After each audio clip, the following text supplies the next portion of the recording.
Success has a price to pay, consistency is the key to success. ऑलिम्पिकमधलंच अजून एक उदाहरण देते, माझं फेवरेट उदाहरण आहे मायकल फेल्प्स. माहिती आहे Michael Phelps? He is a swimmer. एका ऑलिम्पिकमध्ये 8 गोल्ड मेडल, एका ऑलिम्पिकमध्ये. सगळ्या प्रकारात तो गोल्ड मेडल मिळवतो.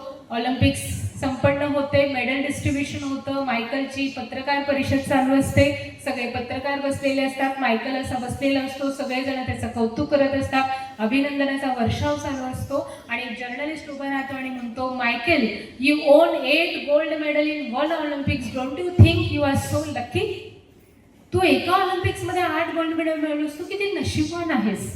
तर मायकेल असं म्हणतो, एका ऑलिम्पिकमध्ये 8 गोल्ड मेडल मिळवण्यासाठी मी रोज 10 तास पाण्यात पोहण्याचा सराव करत होतो. रोजचे 10 तास म्हणजे महिन्याचे किती तास? महिन्याचे 300 म्हणजे वर्षाचे किती तास? 3000. मॅथ्स माझं कसं आहे हो, मी मेडिकलचे स्टुडंट आहे. वर्षाचे 3000 आणि ऑलिम्पिक 4 वर्षातून एकदा येतं, म्हणजे अप्रॉक्सिमेटली किती होतात? समथिंग 13-14 हजार तास होता. एवढा वेळ मी पाण्यात पोहण्याचा सराव केलेला आहे. अजूनही तुम्हाला असं वाटतं का? मायकल त्या पत्रकाराला म्हणतो, अजूनही तुम्हाला असं वाटतं का मला मिळालेलं यश हे माझ्या नशिबाने मिळालेलं आहे? पत्रकार स्तब्ध होतो आणि टाळ्यांचा कडकडाट होतो.